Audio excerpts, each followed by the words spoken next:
पति पत्नी का रिश्ता एक ऐसा रिश्ता होता है जो टोटली भरोसे और विश्वास पर टिका होता है। और जिस दिन ये भरोसा विश्वास टूटता है उस दिन कई लोगों की ज़िंदगियां भी बर्बाद कर देता है। आज की कहानी में भी सेम कुछ ऐसी होता है, जिसकी वजह से ना सिर्फ एक महिला हमेशा के लिए इस दुनिया को छोड़ के चली जाती है, बल्कि उसके बाद कई लोग सलाखों के पीछे भी पहुंच जाते हैं। वाकई में दोस्तों, आज की जो कहानी है ये आपको भी सोचने और समझने पे मजबूर कर देने वाली है। नमस्कार, आदाब, मैं हसमुद्दीन और आप देख रहे हैं सफ़र क्राइम तक। आज की जो सच्ची घटना मैं आपको सुनाने वाला हूँ, दरअसल ये घटना है मध्य प्रदेश के ज़िला भोपाल शहर की। भोपाल का एक थाना पड़ता है छोला मंदिर। छोला मंदिर थाने के अंतर्गत एक इलाका आता है लीलाधर कॉलोनी, और इसी लीलाधर कॉलोनी का रहने वाला मनोज शर्मा, मनोज जिसकी उम्र है 38 साल। मनोज की पत्नी का नाम प्रीति शर्मा, प्रीति जिसकी उम्र है लगभग 28 से 30 साल के आसपास।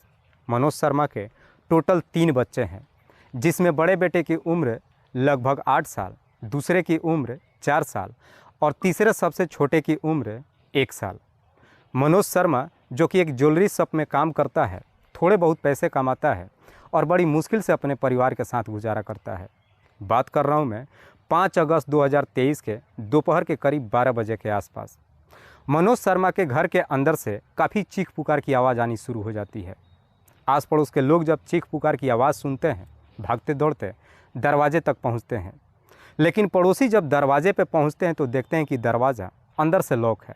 दरवाज़ा जब खटखटाने की कोशिश करते हैं, थोड़ी देर के बाद दरवाज़ा खुलता है। लेकिन जैसे ही दरवाज़ा खुलता है, कमरे के अंदर से 2 नकाबपोश महिलाएं बाहर निकलती है, जिनमें से एक के हाथ में चाकू भी था। दोनों के शरीर के कपड़ों पे काफ़ी सारे खून के धब्बे भी लगा था। महिला उस चाकू को हवा में लहराते हुए पड़ोसियों को डराते धमकाते दोनों मौके से फरार हो जाती हैं। लेकिन पड़ोसी जैसे ही कमरे के अंदर एंट्री करते हैं, कमरे के अंदर का नज़ारा देख हर किसी के पैरों तले ज़मीन खिसक जाती है। दरअसल कमरे के अंदर प्रीति का डेड बॉडी पड़ा हुआ था। उसके शरीर पे कई जगहों पे चोट या घाव के निशान ही नहीं था, बल्कि उसके शरीर से काफ़ी मात्रा में खून भी बह चुका था। प्रीति के डेड बॉडी के बगल में ही उसका 1 साल का बेटा काफ़ी चीख चीख करके रो रहा था। पड़ोसी जैसे इस तरह की नज़ारा देखते हैं, सबसे पहले इस बात की जानकारी प्रीति के पति मनोज शर्मा को देते हैं। मनोज को जैसे ही मालूम चलता है, भागते दौड़ते अपने घर पे पहुंचता है, और जब अपनी पत्नी को अपने सामने इस हालत में देखता है, मनोज दहाड़े मार करके रोना धोना शुरू करता है। तभी उन्हीं में से एक व्यक्ति इस बात की जानकारी नज़दीकी थाने में दे देता है। पुलिस को जैसे ही सूचना मिलती है, पुलिस अपने टीम के साथ घटनास्थल पर पहुंचती है और सबसे पहले प्रीति की डेड बॉडी को अपने कब्जे में लेकर उसे पोस्टमार्टम के लिए भेज देती है। पुलिस जब इस पूरी घटना के बारे में पड़ोसियों से पूछताछ करती है तो पड़ोसी भी पूरी कहानी पुलिस वालों को बता देते हैं कि कैसे जब हम लोग यहाँ पे पहुँचे थे तो कमरे के अंदर से 2 नकाबपोश महिलाएं बाहर निकली थी और उनमें से एक के हाथ में चाकू भी था। पुलिस जब इन दोनों महिलाओं के बारे में प्रीति के पति मनोज शर्मा से पूछताछ करती है तो मनोज रोते हुए पुलिस वालों से कहता है कि साहब, मैं उन महिलाओं के बारे में कुछ भी नहीं जानता हूँ। पुलिस मनोज से पूछताछ करती है कि क्या तुम्हें किसी पे शक है कि तुम्हारी पत्नी के साथ इस तरह की हरकत कौन कर सकता है। इस पर मनोज पुलिस वालों को जवाब देता है कि साहब, मैं इतना काफ़ी गरीब आदमी हूँ कि मुझे काम करने से ही फुर्सत नहीं मिलता है। मेरी भला किसी और के साथ में क्या लड़ाई झगड़ा हो सकता है। पुलिस मनोज के ही तहरीर पर धारा 302 के तहत अज्ञात अपराधियों के विरोध में मुकदमा दर्ज करती है और फिर इस केस की छानबीन करना शुरू करती है। हालांकि पुलिस को यह जानकारी तो जरूर हो जाता है कि प्रीति को जिन्होंने हत्या किया था उनमें 2 महिलाएं थीं। इसी को आधार बना करके पुलिस गली के सीसीटीवी फुटेज को चेक करती है। पुलिस जब सीसीटीवी को चेक करती है तो आखिरकार उस सीसीटीवी में दोनों महिलाएं दिखाई देती है, जो जाकर एक ऑटो में बैठती है। दोनों महिलाओं की चेहरा तो साफ नहीं दिखाई देता है, लेकिन जिस ऑटो में जाकर के दोनों बैठती हैं उस ऑटो का नंबर साफ दिखाई देता है। पुलिस उस ऑटो नंबर से मालिक के बारे में पता करती है तो मालूम चलता है कि ऑटो चलाने वाला एक लड़का है जिसका नाम सचिन है। सचिन जिसकी उम्र है लगभग 22 साल, जो उसी इलाके का रहने वाला है। पुलिस सचिन को अपने कस्टडी में लेकर थाने पहुंच जाती है और फिर सचिन से उन दोनों महिलाओं के बारे में पूछताछ करती है। तो सचिन कहता है कि साहब, जो 2 लोग आकर के मेरे ऑटो में बैठे थे, दरअसल वो दोनों महिलाएं नहीं थी, बल्कि उसमें से एक पुरुष था। पुलिस जब उन दोनों के बारे में सचिन से पूछताछ करती है तो सचिन कहता है कि साहब जो पुरुष था उसका नाम रामनिवास है। रामनिवास जिसकी उम्र है लगभग 30 साल, जो दुर्गा माता मंदिर के पुजारी है। रामनिवास के साथ में जो महिला थी वो महिला कोई और नहीं बल्कि रामनिवास की ही पत्नी शालिनी थी।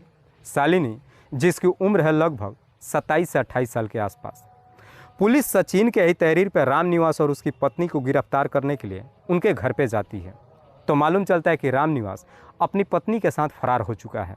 उसके बाद से पुलिस रामनिवास और उसकी पत्नी की हर जगहों पर तलाश करना शुरू करती है। पुलिस अपनी तमाम कोशिश कर लेती है लेकिन इन दोनों का कहीं कुछ पता नहीं चलता है। आखिरकार पुलिस अपने खबरियों को काम पर लगा देती है। पुलिस जैसे ही अपने खबरियों को काम पर लगाती है, 2 दिन के बाद 7 अगस्त 2023 को एक खबरी थाने में जाता है और पुलिस वालों से कहता है कि साहब रामनिवास न्यू मार्केट में दिखाई दिया है। खबरी जैसे इस तरह की सूचना पुलिस वालों को देता है तो पुलिस खबरी के तहरीर पर अपने टीम के साथ न्यू मार्केट में जाती है और वहां से रामनिवास को अपने कस्टडी में लेकर थाने में पहुंच जाती है और फिर रामनिवास से प्रीति की हत्या के बारे में पूछताछ करती है।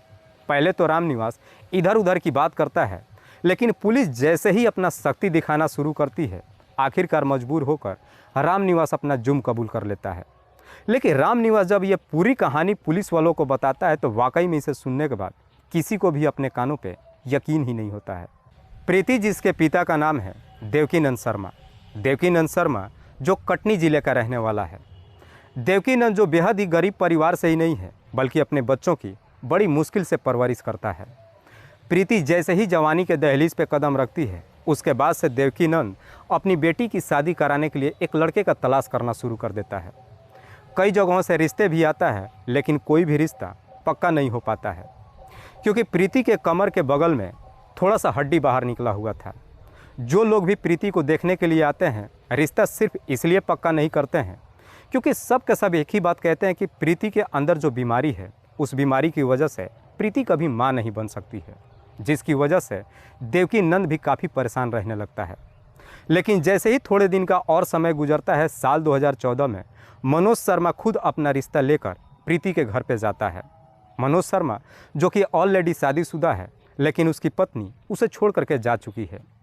मनोज शर्मा और प्रीति के बीच उम्र में लगभग 10 सालों का फैसला है। इसके बावजूद भी देवकीनंद अपनी बेटी की शादी मनोज शर्मा से कर देता है। प्रीति जब मनोज शर्मा से शादी करके अपने ससुराल में जाती है, अपने पति के साथ बड़े ही खुशहाल तरीके से जीवन व्यतीत करती है। जैसे ही कुछ साल का समय गुजरता है, प्रीति 2 बच्चों की मां भी बन जाती है। मनोज जिस इलाके में रहता है उसी इलाके के दुर्गा माता मंदिर में पुजारी रामनिवास रहता है। रामनिवास जो मनोज का एक रिश्तेदार है, मनोज के बुए के लड़के का रिश्ते में साला लगता है। इसी रिश्ते की वजह से रामनिवास अक्सर मनोज के भी घर पे आते जाते रहता है। रामनिवास जो प्रीति को देवर भाभी के रिश्ते से बुलाता है, इसीलिए प्रीति से हंसी मजाक भी करता है। रामनिवास जब भी प्रीति के घर पे जाता है हंसी मजाक ही नहीं करता है बल्कि हंसी मजाक करते करते रामनिवास और प्रीति के बीच कब प्रेम प्रसंग शुरू हो जाता है दोनों को नहीं मालूम चलता है। हालांकि रामनिवास अपनी पत्नी के साथ ही रहता है, इसके बावजूद भी प्रीति से प्रेम प्रसंग शुरू हो जाता है। रामनिवास और प्रीति के बीच में जब प्रेम प्रसंग शुरू होता है उसके बाद से रामनिवास प्रीति से मिलने के लिए अक्सर उसके घर पे ही जाता है। लेकिन प्रीति के घर पे रामनिवास तभी जाता है जब प्रीति का पति मनोज अपने काम पे चला जाता है। प्रीति और रामनिवास के बीच में जब प्रेम प्रसंग शुरू होता है, इस बात की जानकारी ना तो प्रीति के पति को मालूम चलता है और ना ही रामनिवास की पत्नी शालिनी को मालूम चलता है। लेकिन कहीं ना कहीं इस बात की भनक प्रीति के पड़ोसियों को मालूम चल जाता है। जैसे ही प्रीति के पड़ोसियों को खबर होती है, एक पड़ोसी इस बात की जानकारी प्रीति के पति मनोज को दे देता है। मनोज को जैसे ही सच्चाई मालूम चलता है, एक दिन शाम के वक्त जब घर पे आता है, इस बारे में अपनी पत्नी से पूछताछ करता है।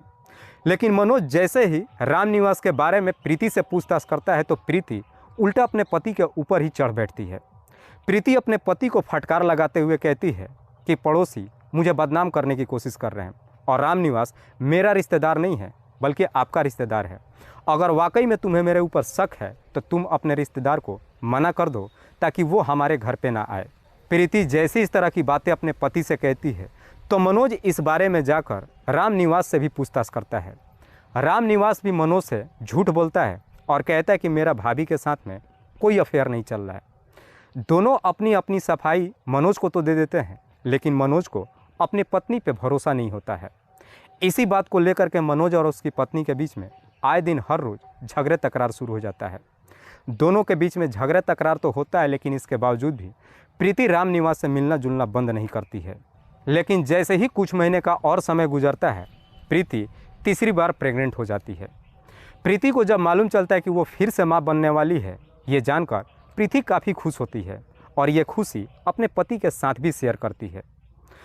प्रीति जाकर के अपने पति से कहती है कि मैं फिर से माँ बनने वाली हूँ। लेकिन प्रीति जब अपनी खुशी अपने पति के साथ में शेयर करती है, इसे सुन करके मनोज के चेहरे पे कुछ खास खुशी नहीं होती है, बल्कि मनोज अपनी पत्नी से साफ साफ कहता है कि तुम्हारे पेट में जो बच्चा पल रहा है वो बच्चा मेरा नहीं है। मनोज जैसी इस तरह की बातें अपनी पत्नी से कहता है, इस बात को लेकर प्रीति और मनोज के बीच में जोरदार टक्कर होती है। इस बार कुछ इस प्रकार से झगड़ा तकरार शुरू होता है कि प्रीति गुस्से में आकर अपने दोनों बच्चों को लेकर मायके चली जाती है और फिर अपने बच्चों को लेकर मायके में ही रहने लगती है। इधर प्रीति अपने बच्चों को लेकर मायके में तो रहने लगती है, लेकिन मनोज भी गुस्से में कभी ना तो ससुराल जाता है और ना ही प्रीति को बुलाने की कोशिश करता है। जब कुछ महीने का समय गुजरता है तो प्रीति अपने बच्चे को अपने मायके में ही जन्म देती है। प्रीति का जब तीसरा बच्चा भी इस दुनिया में आ जाता है, उसके बावजूद भी मनोज ना तो ससुराल में जाता है और ना ही अपने बच्चे का ही कोई हाल खबर लेता है। इस बात पे प्रीति के पिता देवकीनंद मनोज पे इस कदर से गुस्सा हो जाता है कि एक दिन उसके नंबर पे फ़ोन करता है और कहता है कि आकर के अपनी पत्नी को यहाँ से ले करके जाओ। लेकिन देवकीनंद जब अपने दामाद के नंबर पे फ़ोन करके इस तरह से बातें करता है तो मनोज भी अपने ससुर को जवाब देते हुए कहता है कि मैं प्रीति को दोबारा कभी भी अपने पास नहीं लेकर आऊँगा। मनोज जब अपना फैसला अपने ससुर को सुनाता है, इस पर देवकीनंद इस कदर से नाराज़ हो जाता है कि तुरंत ही नज़दीकी थाने में जाता है और मनोज के ऊपर दहेज उत्पीड़न का केस कर देता है। जब केस हो जाती है, मनोज के पड़ोसियों को जब मालूम चलता है तो मनोज के पड़ोसी उसे समझाते हुए कहते हैं कि तुम अपनी पत्नी को जाकर लेकर आओ, वरना तुम्हें जेल जाना पड़ जाएगा।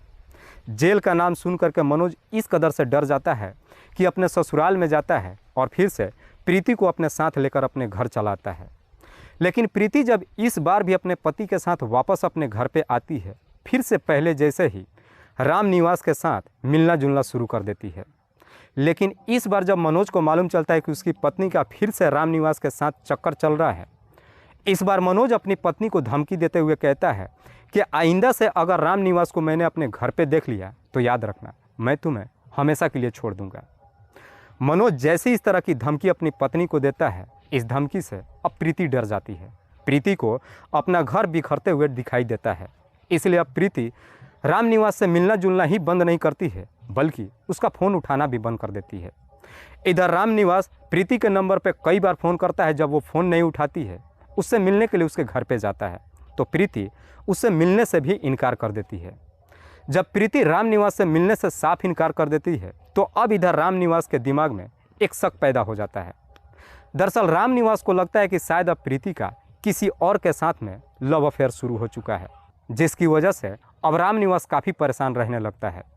राम निवास जब परेशान रहने लगता है तब जाकर के राम निवास की पत्नी शालिनी को मालूम चलता है कि राम निवास का प्रीति के साथ में अफेयर चल रहा था। जैसे ही शालिनी को मालूम चलता है, अब राम निवास और शालिनी के बीच में झगड़े तकरार शुरू हो जाता है। लेकिन दोनों के बीच में जब झगड़े तकरार शुरू होता है तो राम निवास को लगता है कि अब तो उसका प्रीति के साथ में अफेयर भी नहीं चल रहा है और दोनों के बीच में झगड़े तकरार भी शुरू हो रहा है। दोनों के बीच में जब झगड़े तकरार शुरू होता है तो राम निवास को लगता है कि शायद अब इसकी वजह प्रीति ही है। इसलिए अब प्रीति से इस कदर से नाराज़ हो जाता है कि राम निवास प्रीति को इस दुनिया से हटाने का ही तय कर देता है। लेकिन प्रीति को इस दुनिया से हटाने के लिए राम निवास एक षड्यंत्र बनाता है। राम निवास अपनी पत्नी से कहता है कि अगर वाकई में तुम्हें शक है कि मेरा प्रीति के साथ में अफेयर चल रहा है तो मैं और तुम दोनों एक साथ ही प्रीति के घर पे चलते हैं और फिर प्रीति से इस बारे में पूछ लेते हैं। राम निवास जैसे इस तरह की बातें अपनी पत्नी शालिनी से कहता है तो शालिनी भी राम निवास के साथ प्रीति के घर जाने के लिए तैयार हो जाती है। फिर 5 अगस्त 2023 को दोपहर के करीब आसपास राम निवास इसी षड्यंत्र के तहत चंदन के नंबर पर फ़ोन करता है और उसे कहता है कि ऑटो लेकर मेरे घर पे आ जाओ। इधर चंदन जैसे ही ऑटो लेकर के राम निवास के घर पे जाता है तो राम निवास अपनी पत्नी से कहता है कि चलो आज हम दोनों एक साथ ही प्रीति के घर पे चलते हैं शालिनी जब तैयार होती है तो रामनिवास अपनी पत्नी से कहता है कि जब हम प्रीति के घर पे जा रहे हैं तो हम दोनों ही नकाबपोश में चलेंगे और दोनों ही लेडीज़ का कपड़ा पहन करके चलेंगे, क्योंकि अगर मैं इस तरीके से वहाँ पे गया और कहीं प्रीति के पड़ोसियों ने मुझे देख लिया तो इस बात की जानकारी प्रीति के पति मनोज को दे देंगे, जिसकी वजह से प्रीति और मनोज के बीच फिर से झगड़ा तकरार शुरू हो जाएगा। रामनिवास जैसे जैसे कहता है उसकी पत्नी भी उसकी बातों को मान लेती है। फिर दोनों कपड़े पहनते हैं, नकाबपोश पहन लेते हैं और फिर आकर के चंदन के ऑटो में बैठ जाते हैं। चंदन ऑटो लेकर के जब प्रीति के घर के पास पहुंचता है तो बगल के ही गली में ऑटो रुकवा देता है। रामनिवास चंदन से कहता है कि तुम यहीं पे इंतज़ार करो, हम 10 मिनट में आ रहे हैं। चंदन वहीं पे ऑटो लेकर के दोनों का इंतज़ार करने लगता है। रामनिवास अपनी पत्नी को लेकर प्रीति के घर पे जाता है। जब दोनों ही प्रीति के घर पे पहुंचते हैं तो उस वक्त प्रीति का पति अपने काम पे जा चुका था। प्रीति के दोनों बच्चे स्कूल जा चुके थे। प्रीति अपने छोटे बच्चे के साथ ही अकेले घर में थी। जैसे ही रामनिवास अपनी पत्नी के साथ प्रीति के घर के अंदर एंट्री करता है, दरवाजे को अंदर से लॉक कर देता है। इससे पहले कि रामनिवास की पत्नी शालिनी कुछ समझ पाती, रामनिवास अपने षड्यंत्र के तहत पहले से ही अपने पास एक चाकू रख लिया था। उस हथियार को निकालता है और प्रीति के ऊपर एक पर एक कई सारे हमले कर देता है। प्रीति का जब 1 साल का बच्चा चीखना चिल्लाना शुरू करता है तो उस बच्चे को रामनिवास की पत्नी शालिनी संभाल लेती है। रामनिवास प्रीति के ऊपर इतना काफ़ी वार करता है जिसकी वजह से प्रीति की घटनास्थल पर ही मौत हो जाती है। लेकिन चीख पुकार सुन करके पड़ोस के लोग जब दरवाजे पर पहुंचते हैं, रामनिवास दरवाज़ा तो खोलता है लेकिन उस हथियार को हवा में लहराते हुए पड़ोसियों को भी धमकी देते हुए अपनी पत्नी के साथ मौके से फरार हो जाता है। वाकई में रामनिवास जब ये पूरी कहानी पुलिस वालों को बताता है तो पुलिस रामनिवास के ही तहरीर पे उसकी पत्नी शालिनी को भी अपने कस्टडी में लेकर आती है। फिलहाल पुलिस ने इन दोनों आरोपियों को अपने कस्टडी में लेकर इन दोनों पे गंभीर धाराओं में मुकदमा दर्ज करके जेल भेज दिया है। दोस्तों, इस घटना को सुनाने का उद्देश्य मुझे किसी को परेशान नहीं करना है, किसी को तकलीफ नहीं पहुंचाना है। बस आपको बताना है आप जहां भी रहें सुरक्षित रहें और अपनों का ख्याल रखें। तब तक के लिए जय हिंद, जय भारत।